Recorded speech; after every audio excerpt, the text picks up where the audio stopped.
Movement of units is based upon measuring the unit in a direction, the distance you wish to go, subject to the limitations of the movement of the individual unit. Now there are three classes of movement in the game: Class A, Class B, and Class C. Class A is basically your elite, highly trained armies or fast-paced type armies. They typically are like your English and your French. Class B movers are your typical common European army. Massed army formations, nothing unique about anything about their training or capabilities of march.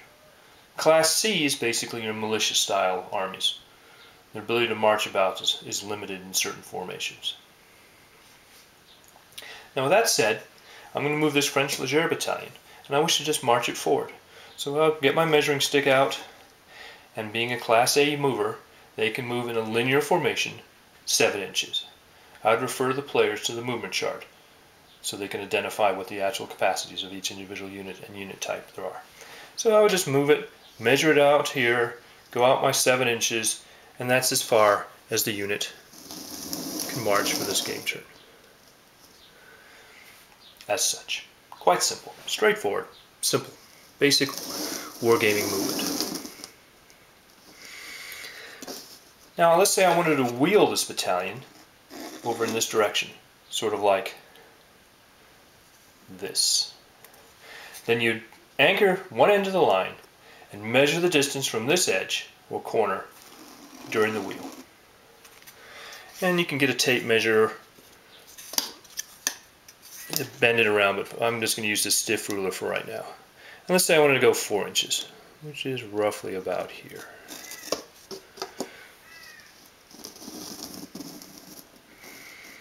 Four inches of its move of 7 inches, so theoretically it is 3 inches left if it wanted to come forward another 3 inches.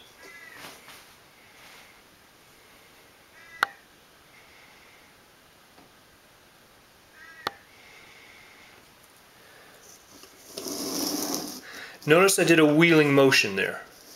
The only time a unit cannot do or is not required to do a wheeling motion is when its frontage of the formation is 1.5 inches or less in width, which is basically the same for these French Leger as being 3 figures, or a proper column. Then you can snake the unit across the battlefield, and you don't have to worry about having little things. It's got to be 1.5 inches or less in width for the unit. So if I wanted to move it down here someplace, and being in column, I've now moved it up to 9 inches. It would basically, I'd measure it out, and it would move its 9-inch move, as such.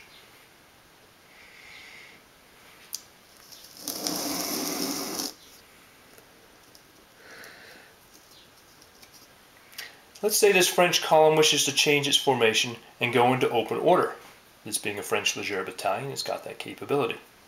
So I would indicate in my facing formation phase that breaking a figure off, just so the other player knows that that's the intention for that unit, to at least put out a skirmisher. How many is up to this point in time undecided.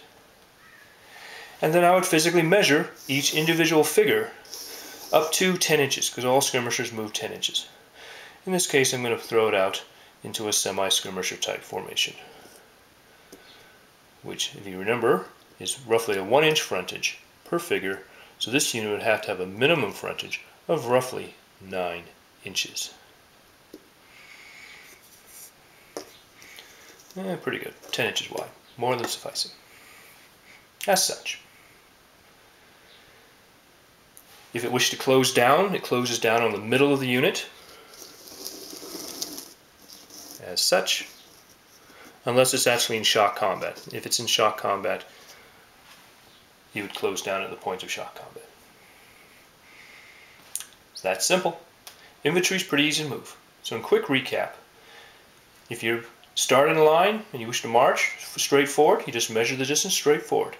If you need to wheel or change your facing direction, then you have to use a wheeling formation unless you are 3 figures or less in width or 1.5 inches.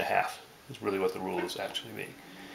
And if you're in open order, or you're going to go into open order, you actually physically measure each individual unit or figure up to the maximum distance of 10 inches. All skirmishers in the game, regardless of nationality, move 10 inches.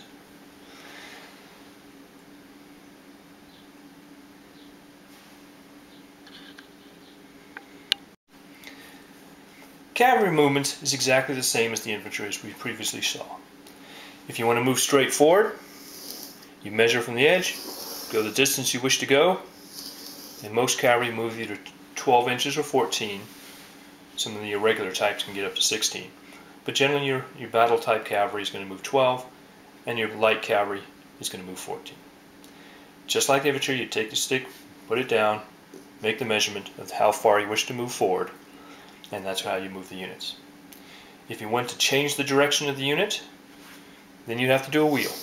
And just like with the infantry, you take a measurement, wheel the figures, and then move forward the remaining distance that you wish to go.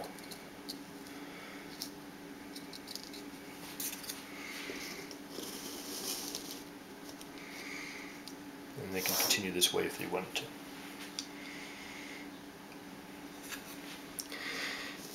If this happened to be an open order cavalry formation, which it's not, it's actually a Prussian cuirassier, but just for example here, you take one figure to break it off loose to indicate you're going to put the unit out into open order, and then you would physically move the cavalry out into the open order formation that you wish to do.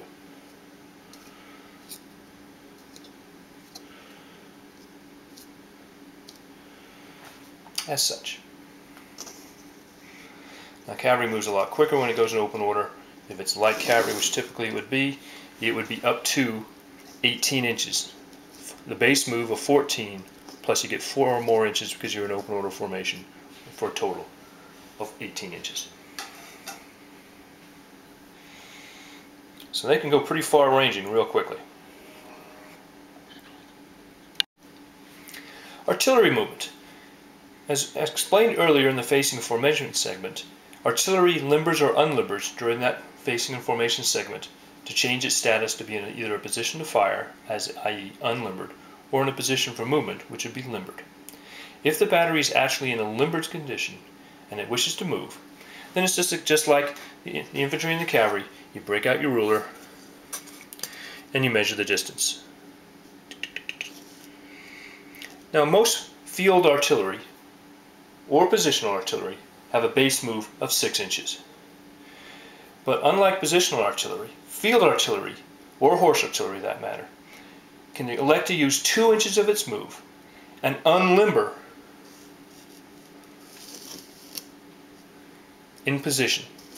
So it can effectively use 4 inches of the 6, move forward or change position, and unlimber the cannon ready to fire. This is a unique capability for artillery, and unlike infantry or cavalry, which once they've finished their facing and formation phase, could no longer actually change their facing or formation after movement, artillery has this capability if it's field artillery. Now if it's positional artillery, and positional artillery is defined as 12-pounders or siege artillery, then it may not utilize the 2-inch unlimber and fire. It can only remain in the limbered condition and move up to the full 6-inch distance.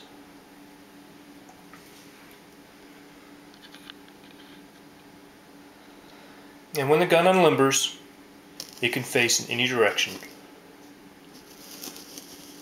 at that cost of that 2 inches. So it can move along the 4 inches, stop, unlimber in place, and be in a position to fire.